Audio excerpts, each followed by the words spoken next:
यही हाल काफ़ी हद तक ट्रेडर्स का भी है और अब हम जानते हैं कि दलहन किसानों के लिए एक बड़ा फैसला है। तुअर उड़द मसूर की 25% की जो खरीद सीमा है वो हटा दी गई है। हमारे साथ इस पर बात करने के लिए जेएलवी एग्रो के डायरेक्टर विवेक अग्रवाल हैं। विवेक, एक और नोटिफिकेशन और अब इसके क्या मायने हैं और क्या इम्पैक्ट देखते हैं आप ऑलरेडी ऑन ट्रेड? नमस्ते मनीषा जी। निश्चित रूप से जो 100 दिन का सरकार का लक्ष्य था कि वो किसानों के लिए कुछ इस बार ज्यादा फोकस्ड रहेंगे और उसके कारण ही उन्होंने ये निर्णय लिया है। सरकार पूरी तरीके से कोशिश कर रही है कि जो इम्पोर्ट की डिपेंडेंसी है भारत देश की वो खत्म हो जाए और उसी लिए उन्होंने जो उड़द, तुअर, मूंग और इन सब चीजों को एमएसपी पे खरीदने का अपना लक्ष्य रखा है। और शिवराज सिंह चौहान जी ने भी ये अभी कल के पत्रकार वार्ता में इस बात को उल्लेख किया है कि हम इस बार पूरी तरीके से एमएसपी पे हम खरीदेंगे दलहनों की और उनका पूरा फोकस है कि हम इम्पोर्ट पे हमारी जो डिपेंडेंसी है वो कम हो जाए।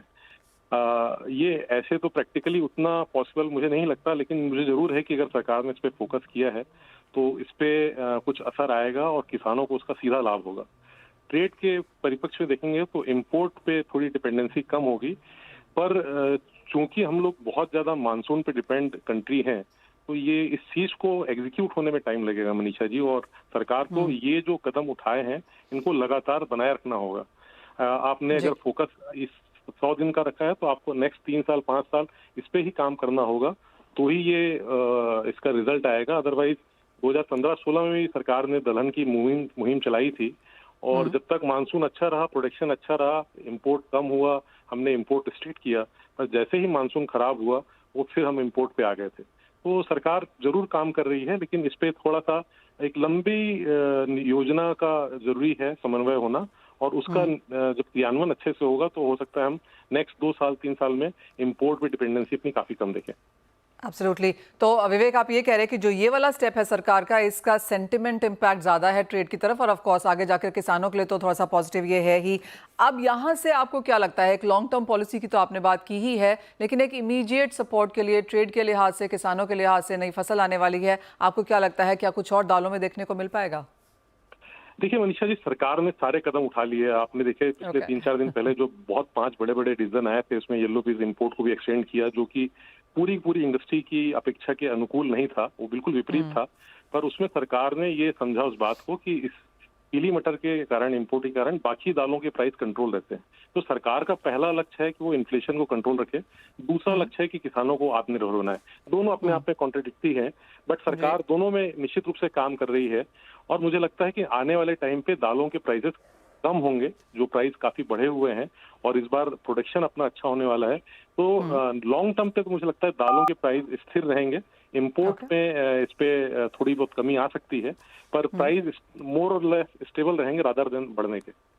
ओके, तो ये एक ऑफकोर्स पॉजिटिव खबर है। एक तरफ सरकार यहाँ पर किसानों के लिए काम कर रही है और दूसरी तरफ ये भी कोशिश है कि जो कंज्यूमर्स हैं उनको बहुत ज़्यादा प्राइसेस यहाँ पर ना देने पड़े। विवेक, बहुत शुक्रिया उस खबर पे रिएक्ट करने के लिए।